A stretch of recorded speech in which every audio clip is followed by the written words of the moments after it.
Before today's video starts, we just want to bring you a word from our sponsor, AppZone.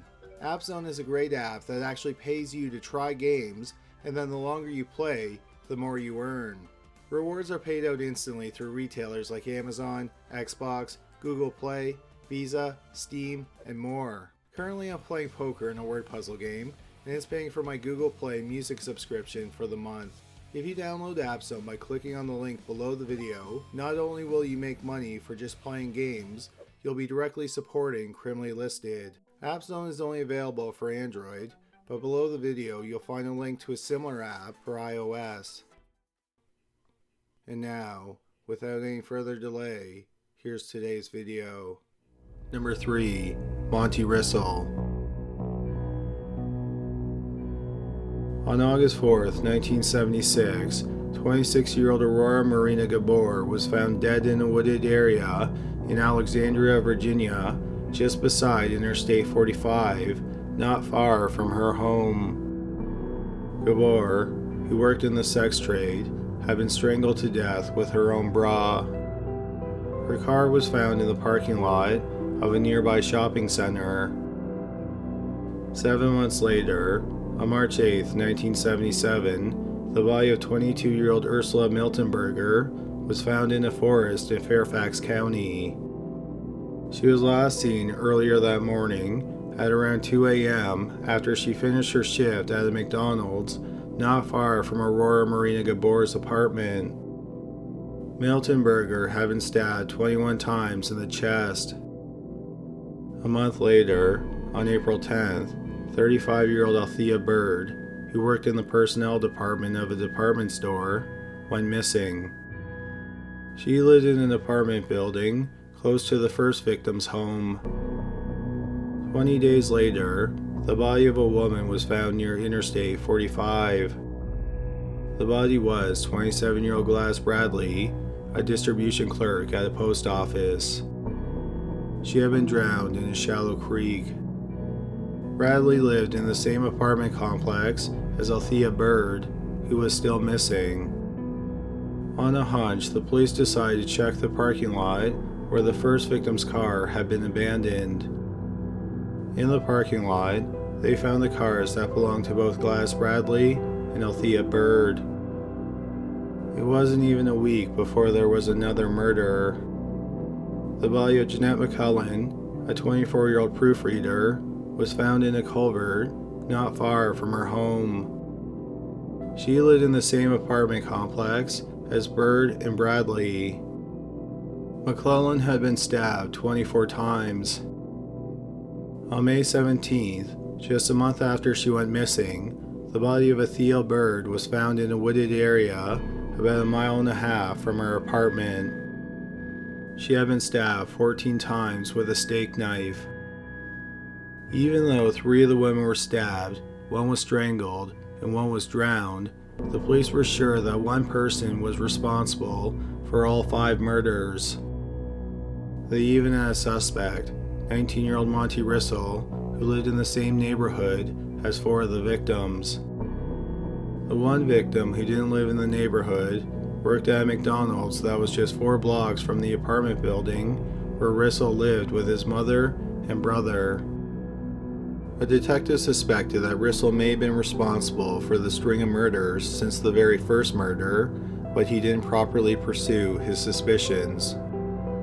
The detective had met Rissell and his mother before the murder started, and he had developed a rapport with them.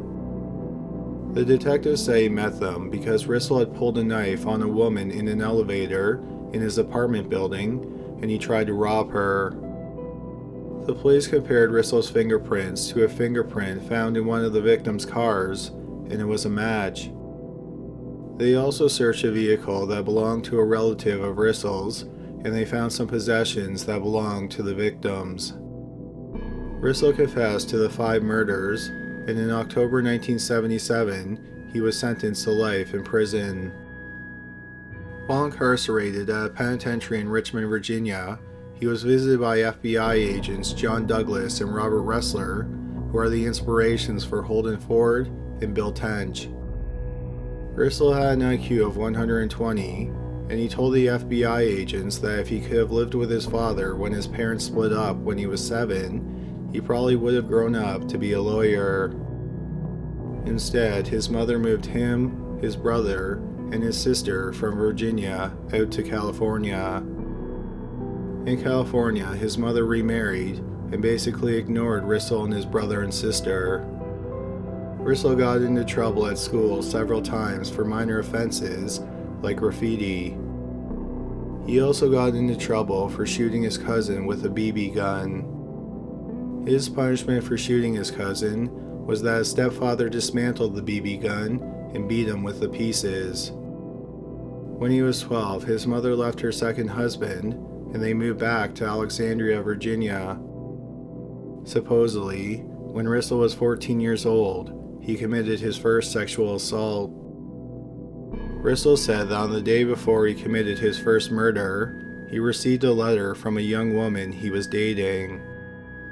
She was a year older than him, and she had recently moved away to attend college. The letter indicated that the relationship was over. After reading the letter, Rissell got into his car and he drove to his former girlfriend's school. When he got there, he saw her with her new boyfriend. Rissell didn't do anything to the couple. Instead, he drove back to Alexandria and then drank beer and smoked marijuana in his car in the parking lot of his apartment building. Around 2 or 3 a.m., Aurora Marina Gabor pulled into the parking lot. Rissell didn't know her, and he didn't know she was a sex worker. He approached her car and aimed a gun at her. He got into her car and forced her to drive to a wooded area nearby. Once there, Gabor submitted to him and asked him how he wanted to do it. Rissell said that she pretended to enjoy the sexual assault, and this made him angry. He felt like she was trying to control the situation. He was also disgusted by the idea that she could have enjoyed the assault, and this enforced the idea in his head that all women are promiscuous. So he strangled her to death. The second victim, Ursula Miltenberger, worked at McDonald's a few blocks from his home. She picked him up while he was hitchhiking. He said that after he sexually assaulted her, she started asking a lot of questions, and this annoyed him. When she tried to escape, he chased her down and stabbed her to death. He found his third victim, Gladys Bradley, alone in an elevator in her apartment building. He pulled out a knife and said, "This is a stick-up." He led her to her car and then forced her to drive him out to the woods. When she tried to escape, he dragged her into a creek that was about a foot deep. He held her under the water until she stopped moving. Not long after committing his third murder, Rissell kidnapped an unidentified young woman. Before he could assault her, she told him that she was taking care of her father, who had cancer. This struck an emotional chord with Rissell because his brother was a cancer survivor. He ended up not assaulting her and let her go unharmed. Not long afterwards, he followed a Thiel bird into an elevator and forced her to drive him out to a wooded area. After sexually assaulting her, he forced her to drive to another remote area. Once there, she ran away and she climbed a barbed wire fence to get away from Rissell. He ran after her, and when he caught her, he stabbed her 14 times. Finally, he killed Jeanette McClellan. Just like his last two victims, he got her alone in the elevator of her apartment. He forced her to drive to an isolated area, and then she was sexually assaulted. He then got her to drive to the culvert, where he stabbed her 24 times. Montie Rissell is currently incarcerated at the Pocahontas State Correctional Center, which is just outside of Pocahontas, Virginia. Number 2. Charles Soult. In episodes 4 to 6 of Season 1 of Mindhunter, agents Holden Ford and Bill Tench assisted in the investigation of the murder of Beverly Jane Shaw. That storyline is based on the real-life murder of 22-year-old Betty Jane Shade, who lived in Altoona, Pennsylvania. On the night of May 29, 1979, Shade, who was 22 years old, was babysitting at a home in Altoona. At about 10 p.m., she left her babysitting job to walk the mile to her home, but she never made it there. Her body was found 4 days later in a garbage dump. Her hair had been cut off, and it was hanging in a nearby tree.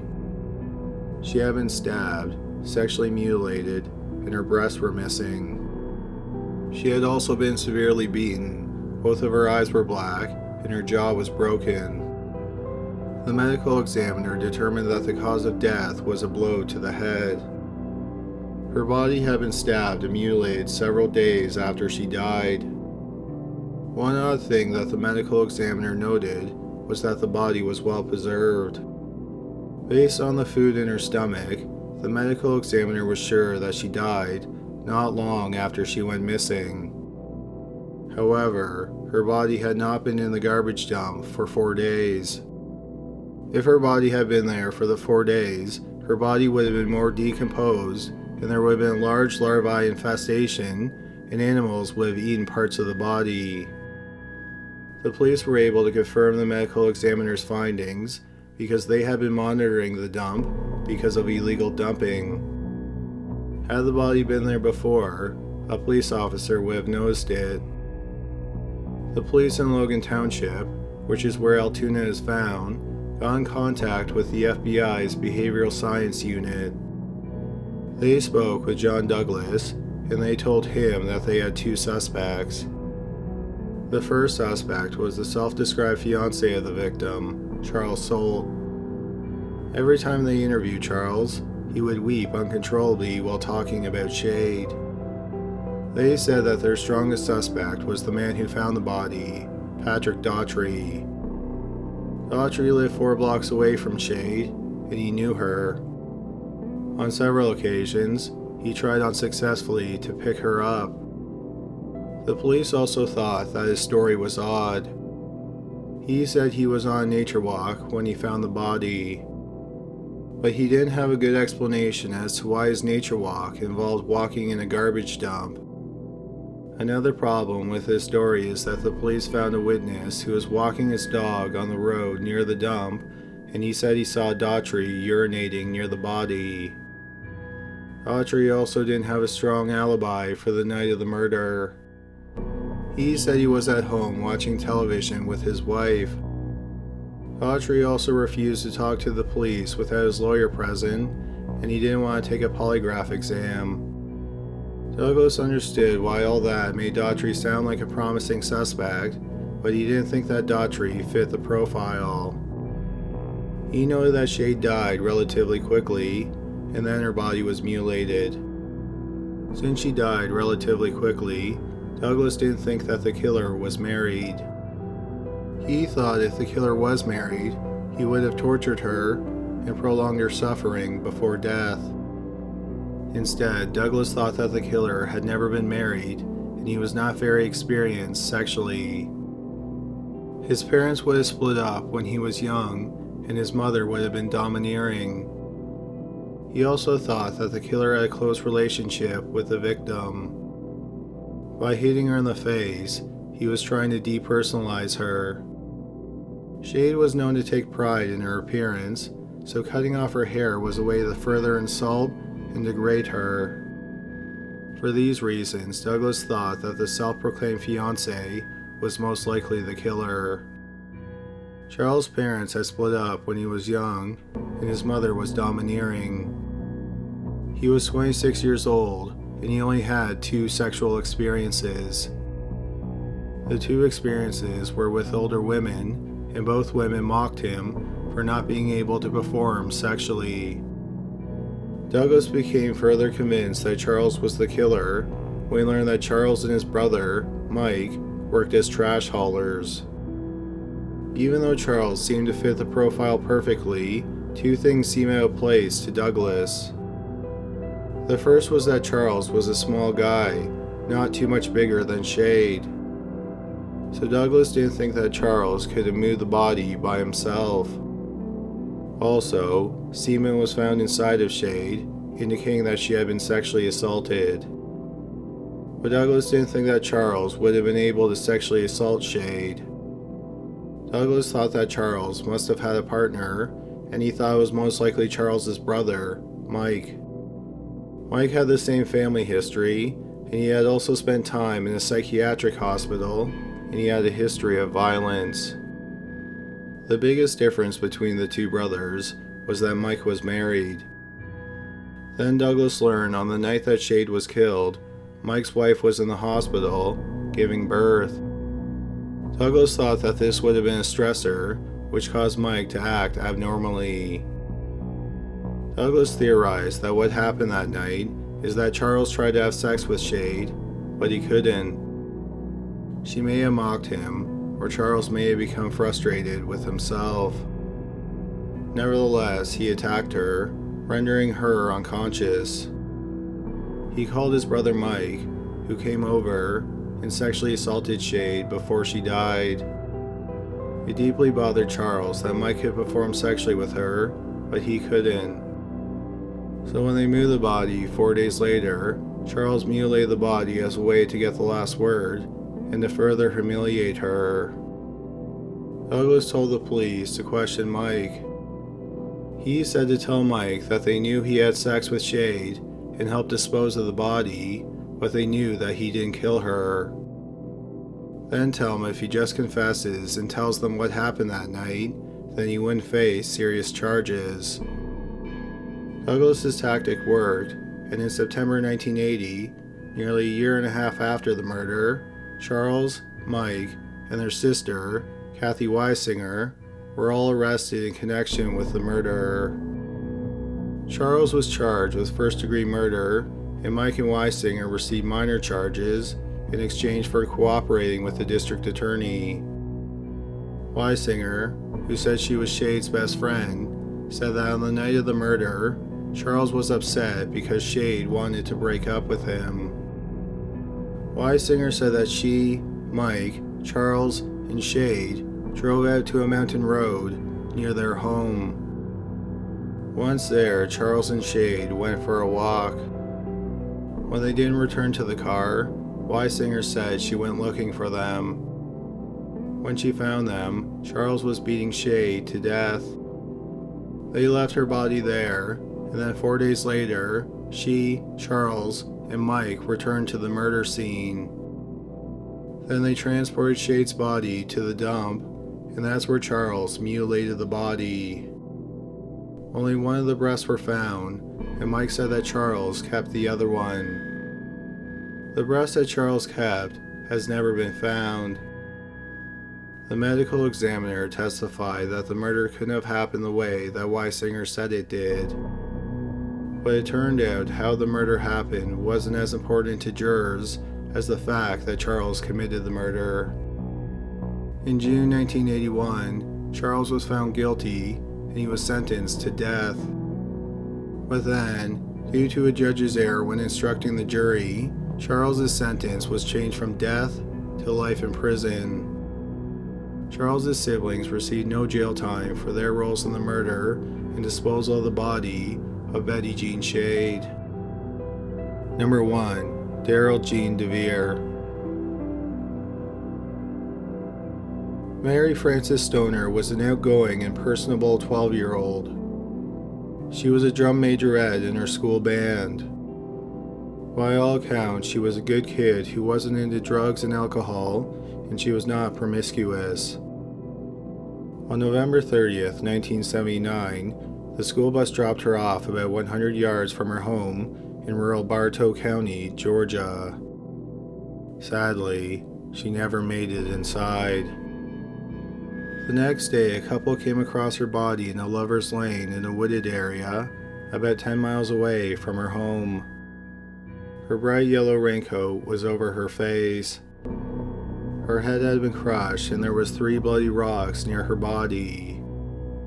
She was wearing her clothes, but she had been hastily dressed. The medical examiner determined that she had been sexually assaulted. Since her clothes didn't have any dirt or twigs on them, the sexual assault probably happened in a car, and then the killer let her redress. She was strangled, most likely from behind, until she lost consciousness, and then the rocks were dropped on her head. An FBI agent who was assigned to the case, Robert Leary, got in touch with John Douglas and asked him for a profile. Douglas thought that the killer probably lived in the area because the body was found in an isolated area that only locals probably would have been familiar with. He didn't personally know Mary Frances, but he had watched her from a distance.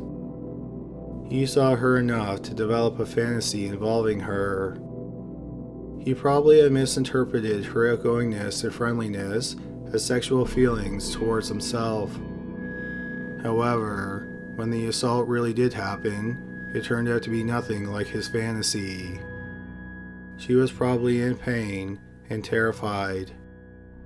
Douglas thought that the crime was compulsive, and he didn't plan to kill her when he kidnapped her. After the sexual assault, he probably knew he had to kill her, and probably did so when she tried to fight him or when she tried to run away. From his experience, Douglas found that compulsive, organized people usually drove dark-colored cars. Douglas also thought that the killer was probably divorced, and he may have worked as a laborer.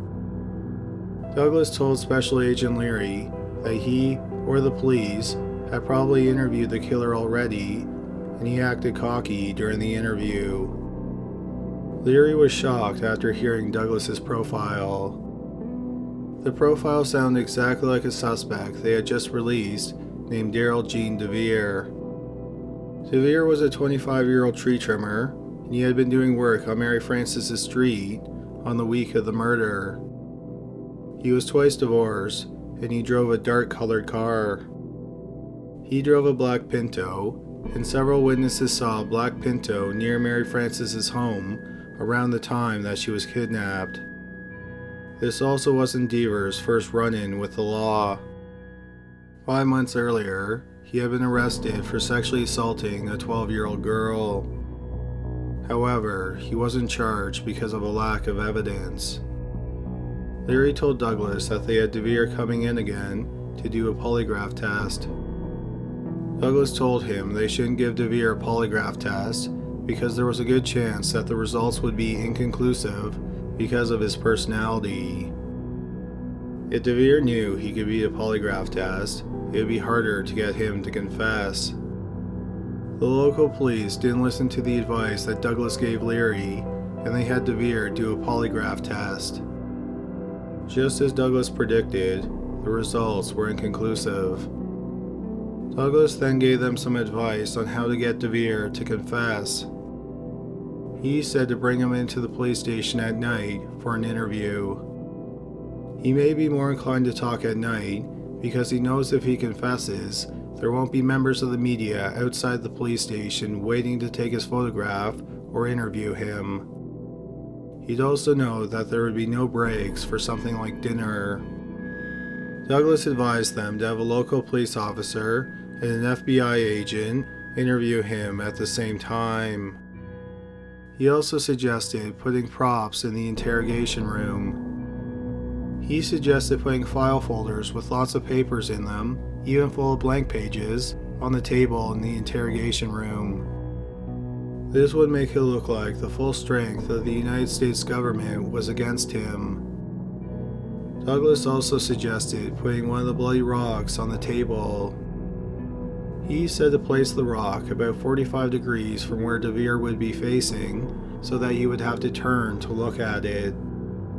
Then once he's in the interrogation room, they shouldn't mention the rock or explain its significance. Douglas said, as horrifying as it sounds, the approach that they should take when interviewing him was to be as understanding as possible. He said to blame the victim and say things like she was asking for it. Then one of the interrogators should look him directly in the eye and say that they know that he got some of her blood on himself.